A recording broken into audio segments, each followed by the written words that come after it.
अस्सलाम वालेकुम। उम्मीद है आप लोग ठीक हैं, खैरियत से हैं। अल्लाह पाक आप लोगों को अपने हिफ्ज़ अमान में रखे। हमारी बहुत सारी दुआएँ आपके साथ हैं।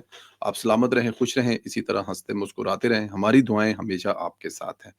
आपसे चैनल को सब्सक्राइब करने की दरख्वास्त करते हैं। बहुत सारे दोस्तों ने किया है और जिन्होंने नहीं किया उनसे गुज़ारिश है कि वो सब्सक्राइब करें, बेल आइकन को प्रेस करें और ज़्यादा से ज़्यादा व्हाट्सएप ग्रुपों में लिंक शेयर करें, अपनी राय का इज़हार भी ज़रूर किया करें।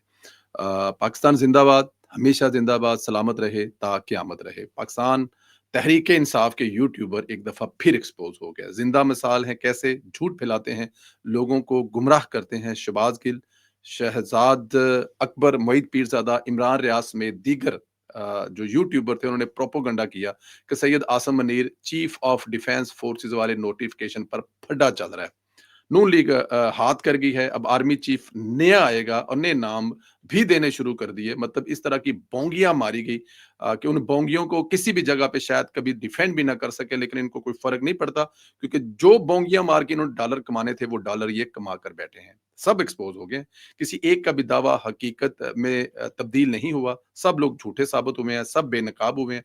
सदर मुमलकत आसिफ अली जरदारी ने फील्ड मार्शल सैयद आसिम मुनीर की बतौर चीफ ऑफ आर्मी स्टाफ और बतौर चीफ ऑफ डिफेंस फोर्सेज तकर्री की मंजूरी दे दी है।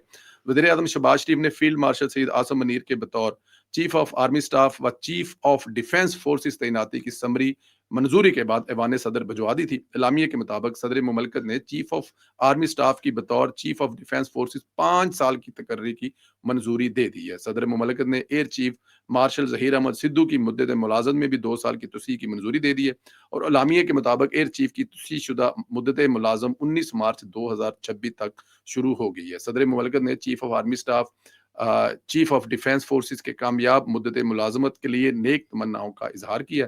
सदर मुमलकत ने एयर चीफ के लिए भी नेक तमन्नाओं का जो है वो इजहार किया है। वाज़ा रहे कि field marshal Asim Munir chief of army staff के साथ साथ chief of air defence forces भी होंगे और ये तैनात 5 साल के लिए है। फील्ड मार्शल सैयद आसिम मुनीर पहले फील्ड मार्शल हैं, जो कि पहले से मुराद ये है कि इससे पहले यूब खान साहब भी हैं, लेकिन इसलिए पहले कह रहा हूँ कि जो बाकायदा तौर पर किसी भी कानून साज असम्बली से जो उनको ये एजाज़ मिला है वो पहले फील्ड मार्शल है और पहले चीफ ऑफ डिफेंस फोर्सेस भी हैं। और ये जो इज़्ज़तें हैं ये मेरा सोना रब देता है और रब ने इज्जत इसलिए दी है कि इस आलम इस्लाम के हीरो ने पूरी दुनिया में मुसलमानों का नाम, पाकिस्तान का नाम बुलंद किया और अपने से 10 गुना बड़े दुश्मन को जो इबरतनाक शिकस्त दी, उसकी वजह से खुदा की जात ने ये जो है इज्जतें दी हैं। फील्ड मार्शल ने भी तमाम अफवाहों और प्रोपेगेंडे की तरदीद की। फील्ड मार्शल सैयद आसिम मुनीर ने ऐवान सदर में सहाफियों से गैर रस्मी बातचीत करते हुए कहा कि सब ठीक है, आप सबके सामने है। फील्ड मार्शल ने कहा कि चीजें बेहतरी की तरफ जा रही हैं। पाकिस्तान यहां से अब ऊंची परवान भरेगा, उड़ान की तरफ जाएगा। फील्ड मार्शल ने भी खुद खुद फील्ड मार्शल ने कहा कि सहाफियों के साथ जो गैर रस्मी गुफ्तगू होती है, वहां पे जो सहाफी आए होते हैं उनसे गुफ्तगू करते हुए कि सब ठीक है, किसी किस्म की कोई परेशानी नहीं है और पाकिस्तान जो है यहाँ से आगे जाएगा और इतना आगे जाएगा कि ये जो पाकिस्तान के आगे पीछे होते हैं ना, वो मुझे वो फील्ड मार्शल साहब की वो तकरीर ब्रसल वाली कभी नहीं भूल सकती कि इतना मुहिब्बे वतन इंसान जिसको एक देखें, कौन किसी को किसी चीज का क्रेडिट देता है, लेकिन वहां पर वो हुकूमत को क्रेडिट दे रहे थे। हुकूमत की काविशों की वजह से पाकिस्तान जो है वो तमाम देखें, उन्होंने कहा कि ये कैसे मुमकिन था कि पाकिस्तान जो है वज़ीर आज़म पाकिस्तान की मर्जी के बगैर कि वो हमारे साथ अगर ना वो इस तरह से चलते तो हम कैसे ये सब कामयाबी हासिल करती, कैसे कामयाबियां हासिल करते। तो ये फील्ड मार्शल का सामने आना, सहाफियों से गुफ्तगू करना, मेरे ख्याल में उन यूट्यूबरों के लिए भी एक जो है पैगाम है कि तुसी जो लानता समेटनिया ने समेट लो, पाकिस्तान बेहतरी की तरफ जा रहा है और पाकिस्तान में सब ठीक है। दूसरी तरफ पीटीआई के लिए बहुत बुरी खबर है। उन्होंने खान साहब से मुलाकात के लिए जो जो प्रोपोगंडे किए, ट्वीट किए, इसके अब फैमिली की भी मुलाकातें बंद हो गई हैं। वज़ीर इत्तलात अता तार ने ऐलान किया है कि अडयाला जेल में बानी पीटीआई से अब उज़मा खान की भी मुलाकात नहीं होगी। मुलाकात के कवानीन की खिलाफ वर्जी करने वालों की मुलाकातें बंद कर दी गई हैं। तीनों बहनें जेल के बाहर आकर लॉ एंड ऑर्डर की सूरत हाल पैदा करती हैं। जिसने कानून की खिलाफ वर्जी की है, इनकी मुलाकातें बंद हैं। आज से उज़मा खान की भी मुलाकात बंद कर दी गई है और सुप्रीडेंट जेल पाबंद है वो कानून की अमल दरामद कराएं। ये नहीं हो सकता कि आप अंदर जाएं और बाहर आकर प्रोपोगंडा करें। आपको एक और मौका दिया गया, जिसने खिलाफ वर्जी की इसकी मुलाकात बंद हुई। उज़मा खान ने बाहर आकर बताया वो फ्रस्ट्रेटेड थी, गुस्से में थी, हम भी मुलाकात करने जाते थे लेकिन कभी लॉ एंड ऑर्डर की सूरत हाल पैदा नहीं होने दी।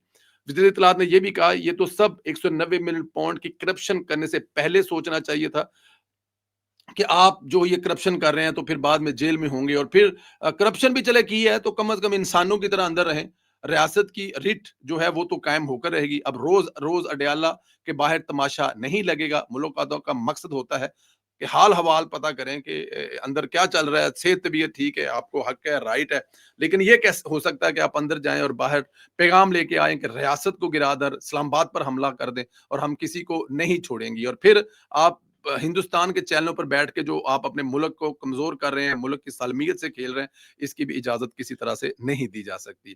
ان کا کہنا تھا کہ اسٹیٹ نے فیصلہ کیا ہے کہ جیل کے باہر لا اینڈ آرڈر کی صورتحال پیدا ہوئی تو سختی سے نپٹا جائے گا، جیل کے باہر کوئی خلاف ورزی ہوئی تو آنی ہاتھوں سے نپٹا جائے گا، کوئی ابہام نہ رہے، اب روز روز اڈیالہ کے باہر تماشا نہیں لگے گا۔ ہم جیل میں ملاقات کے لیے جاتے تھے، کبھی سڑک بلاک نہیں کی تھی، یعنی ریاست نے مزید ہارڈ ہونے کا فیصلہ کر لیا ہے، اب اڈیالہ ماسی ڈیرا نہیں بنے گا۔ یہ بات تو ٹھیک ہے، میں تو بلکہ اس سے بھی آگے چلے، میں آپ کو بتاتا ہوں اس کا ایک حل ہے، میں حکومت کو حل دیتا ہوں، حکومت کو میں ایسا حل دے رہا ہوں کہ اس کے بعد یہ جو جیل کے باہر والا پرابلم ہی ختم ہو جائے گا۔ مچھ جیل یاد ہے، مچھ جیل بلوچستان میں اسپیشل بس کرا کے جانا پہنتا ہے۔ خان صاحب کی سیکیورٹی جو ہے وہ سب سے ضروری ہے۔ خان صاحب عالم اسلام کے لیڈر ہیں، خان صاحب نے آگے جا کے عالم اسلام کو لیڈ کرنا ہے، اور پھر عالم اسلام نے پوری دنیا پر غلبہ پانا ہے، اور اس کی قیادت آپ کو پتا ہے عمران خان صاحب نے کرنی ہے۔ اور یہ عمران خان کے فالوور جو یوتھ یہ ہے، یہ اس فوج کے حصہ ہوگے جس نے عالم اسلام کے لیے پوری دنیا پر قبضہ کرنا ہے۔ تو عمران خان صاحب کی جو سیکیورٹی ہے وہ بہت ضروری ہے، ان کو کھلی فضا چاہیے، ان کو اچھا ماحول چاہیے۔ اب یہاں پہ پولوشن بھی ہے بہت زیادہ، آپ کو پتا ہے ڈسٹ بھی ہے، اور بھی بڑی چیزیں ہیں اڈیالہ میں، تو خان صاحب کو لے جائیں مچ جیل میں، وہاں پہ خان صاحب کو اچھی خوراک دیں، کھلی جیل دیں، بلکہ پورا ایک بلاک دے دیں جس میں 25-30 کمروں کو گرائیں، گرا کر ایک بڑا ہال دے دیں، اس ہال کے ساتھ بہترین 2 کمرے دیں، پوری ایک لائبریری بنا کر دیں، ساتھ میں پورا ایک جم بنا کر دیں، جو جو خان صاحب چاہتے ہیں وہاں پر وہ رہیں، کھائیں پیئیں، ان کا اپنا کوک ہو ان کے پاس، وہ جو چاہتے ہیں ان کو ہر قسم کی سہولت فراہم کی جائے۔ لیکن مچھ جیل میں اس کی فائدہ کیا ہوگا؟ ایک تو کھلی فضا میں خان صاحب جو ہیں وہ یاشی کریں گے، ان کو کسی قسم کی پولوشن کا پرابلم نہیں ہوگا۔ دوسرا، حکومت پاکستان کی جان چھوٹ جائے گی۔ یہ جو اسلام آباد سے 2 ٹیکسیاں پکڑتے ہیں اور وہاں پہ آ کر یوٹیوب پر اپنا لائیو کر کے بیٹھ جاتے ہیں اور ڈالر کمانے کے لیے سب کچھ کر رہے ہوتے ہیں، ایک تو آپ کی ان سے جان چھوٹ جائے گی، کیونکہ سب سے بڑا پرابلم تو یہاں پہ یوٹیوبر ہے، سب سے بڑا پرابلم تو سوشل میڈیا ایکٹیوسٹ ہیں جو باہر آ کے ڈیرا لگاتے ہیں۔ اور دوسرا، اگر سہیل افریدی صاحب ہر ہفتے کے ہفتے مچھ جیل جانا چاہتے ہیں تو بسم اللہ ویلکم، پکڑے جہاز یا پکڑے گاڑی یا پکڑے ٹرین اور مچھ جیل پہنچ جائیں اور خان صاحب سے ملاقات کر کے آ جائیں۔ اس سے اچھا مشورہ حکومت پاکستان کو کوئی نہیں دے سکتا۔ عمران خان صاحب کی صحت کے لیے، زندگی کے لیے سب سے بہترین جگہ جیل مچھ ہے، اور حکومت کی بھی ان یوٹیوبروں سے اور یہ جو سارے باہر ماسی ڈیرا بناتے ہیں ان سے بھی جان چھوٹ جائے گی۔ اچھا جی، دوسری طرف بگوڑے یوٹیوبر کی بھی شامت آ گئی ہے۔ پاکستان نے برطانیہ کو کچھ ثبوت فراہم کر دیے کہ ہم نے کہا تھا کہ آپ کے پاس کچھ بھی نہیں ہے، ان کی ویڈیوز نکالیں اور نکال کر دے دیں وہاں پر، وہ خود بخود اس میں سے کچھ نہ کچھ ڈھونڈ کر ان پہ ایک ایک کیس ہونے کی ضرورت ہے۔ آپ کو وہ بگوڑا کبھی نظر آیا؟ وہ جو میجر تھا وہ کبھی نظر آیا آپ کو؟ ختم ہو گیا، 0-0 ہو گیا، کیونکہ اس کو جرمانہ ہی اتنا پہ ہے۔ حکومت پاکستان نے برطانیہ سے شہزاد اکبر اور عادل راجہ کی حوالگی کا مطالبہ کر دیا۔ وفاقی وزیر داخلہ محسن نقوی نے برطانوی ہائی کمیشن جین میرٹ سے ملاقات کی، جس میں پاک برطانیہ تعلقات، سیکیورٹی، تعاون، باہمی دلچسپی کے امور پر گفتگو کی، اور اس کے بعد برطانیہ میں غیر قانونی طور پر مقیم پاکستانیوں کی وطن واپسی کے امور پر بھی بات چیت ہوئی۔ اس دوران وزیر داخلہ نے شہزاد اکبر اور عادل راجہ کی حکومت پاکستان کے طرف سے حوالگی کے کاغذات برطانوی ہائی کمشنر کے سپرد کیے۔ محسن نقوی نے کہا کہ دونوں افراد پاکستان میں مطلوب ہیں، ان کو فوری پاکستان کے سپرد کیا جائے۔ وزیر داخلہ نے پروپوگنڈا کرنے والے پاکستانی شہریوں کے خلاف ٹھوس ثبوت بھی دیے ہیں۔ اب یہ دیکھیں کہ یہ بچنے والے نہیں ہیں، عادل راجہ اور اس کے علاوہ جو عمران ریاض بھی ہیں، اور اس کے علاوہ جو بھی وہاں پر ہے، جو بھی بیٹھ کر ریاست پاکستان کے خلاف کسی بھی قسم کا پروپیگنڈا کر رہے ہیں، ان کی اب جان جو ہے وہ سمجھیں کہ بس کم پینل ہے۔ وزیر اعلیٰ خیبر پختونخوا سہیل افریدی کو اشتہاری قرار دینے کی کارروائی کا آغاز ہو گیا۔ انسداد دہشت گردی عدالت اسلام آباد کے جج ابو الحسنات ذوالقرنین نے سہیل افریدی کو اشتہاری قرار دینے کی سزا منظور کر لی۔ مینا افریدی اور ڈاکٹر امجد کے خلاف بھی اشتہاری قرار دینے کی کارروائی کا آغاز ہو گیا۔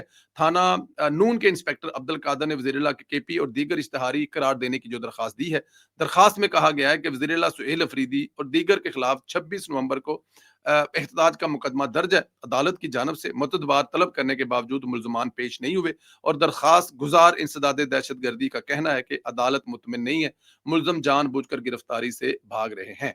पाकिस्तान मुस्लिम लीग नून के सदर मोहम्मद नवाज शरीफ की जेर सदारत खसूसी इजलास में गुजरांवाला मास ट्रांजिट प्रोजेक्ट की मंजूरी दे दी गई है। यानी अब गुजरांवाला में भी मेट्रो चलेगी। वज़ीर आला पंजाब मरियम नवाज शरीफ, वज़ीर दफ़ा ख्वाजा मोहम्मद आसिफ ने भी इजलास में शिरकत की। इजलास में प्रोजेक्ट पर तफसीली ब्रीफिंग दी गई। सूबाई वज़ीर ट्रांसपोर्ट बिलाल अकबर ने बताया कि मास ट्रांजिट सिस्टम एमनाबाद से गखड़ तक 30 किलोमीटर का ज्यादा तवील होगा। रोजाना 51,000 से ज्यादा मुसाफिर इसे इस्तेमाल करेंगे। मनसूबे में 140 इलेक्ट्रिक बसें शामिल होंगी। नवाज शरीफ ने कहा कि यह मनसूबा गुजरांवाला के अवाम का हक है, उन्हें यह सहूलत बहुत पहले मिलनी चाहिए थी। उन्होंने शहर की तरक्की पर खुशी का इजहार किया और इसे अवामी सहूलत की तरफ अहम कदम भी करार दिया गया। देखिए गुजरांवाला के जो पहलवान है खाने के बारे में तो मशहूर है, माशाल्लाह सेहते शेते ठीक है। अब देखें ये जो 150 बस चलेगी ना और 30 किलोमीटर का सफर जब आप 20 देखें मोड़ एमनाबाद से लेकर वो गखड़ तक ये बड़ा फासला है और ये दरमियान में से जब गुजरती जाएगी ना एक तरफ से दूसरी तरफ देखें ना गखड़ को तो मौजें लग गई। गखड़ जो डेली आने जाने वाले के लोग हैं उनकी मौजें लग गई। मोड़ एमनाबाद भी जाहिर है गुजरांवाला से काफी बाहर है। तो मरियम नवाज शरीफ का ये एक और मनसूबा और बड़ा ही कमाल का मनसूबा। मरियम नवाज का जो दूसरा ये जो काम है बड़ा अप्रिशिएट किया जा रहा है वो है कब्जा ग्रुप से जान छुड़वाना। देखिए कब्जा ग्रुप जो है ना ये ढूंढते रहते थे कोई अगर बैरून मुल्क में है या किसी ने प्लाट लिया है वो रहता दूसरे शहर में और उसकी चार दीवारी या कुछ भी नहीं है या कुछ है तो ये जनाब आहिस्ता आहिस्ता जाकर कब्जा करते थे और उसके बाद आप कुछ भी कर लें ये आप जान नहीं छोड़ते थे। ये तरीका कार होता था इनका। लेकिन मरियम नवाज साहिबा ने जो डीसी साहिबान के दफ्तर में एक काउंटर बना दिया है कि जिसकी जमीन पर देखिए बहनों का हिस्सा नहीं देना, भतीजियों का हिस्सा नहीं देना, भाई मर गया उसके बच्चों को उसकी बेवा को कोई हिस्सा नहीं देना, ये बहुत सारी दूसरी चीजें हैं। जमीनों पे कब्जे कर पे बैठे हुए हैं। मरियम नवाज ने जब से ये वाला स्टेप लिया है मेरे ख्याल में वो उन लोगों की दुआएं वहां तक पहुंच गई। मुझे एक दोस्त है उनसे मेरी बात हो रही थी, कह रही थी वो मरियम नवाज की कुछ चीजों के बड़े खिलाफ थे लेकिन उनकी जमीन पर तो कोई कब्जा नहीं हुआ लेकिन उनके कुछ जानने वाली की जमीनों पर कब्जा था। 48 घंटों में कब्जा वापस हो गया। अब इससे आगे और क्या हो सकता है कि 48 घंटों में कब्जा जो है वो वापस हो गया। ये देखें आप इससे बड़ी और काम क्या हो सकता है, इससे बड़ी और खिदमत क्या होती है। तो मेरे ख्याल में ये चीजें जो है ना ये मरियम नवाज के लिए जो है दुआओं का बायस बन रही हैं। मरियम नवाज जो है ये कब्जा ग्रुप का अगर खत्म करा जाती हैं 50 से 60% भी लोगों की जमीनों से कब्जा खत्म हो गया तो अंदाजा करें कि मरियम नवाज कितना बड़ा अहम काम कर जी। बहुत सारे काम है मरियम नवाज के, कौन कौन से काम गिनवाएं। अल्लाह पाक आप लोगों को अपने हिफ्ज़-ओ-मान में रखे। हमारी बहुत सारी दुआएं आपके साथ हैं। सलामत रहें, खुश रहें। अगले वीलॉग में फिर मुलाकात होगी। इजाजत दें। अपनी राय का इजहार करना मत भूलिए। बहुत शुक्रिया। खुदा हाफिज।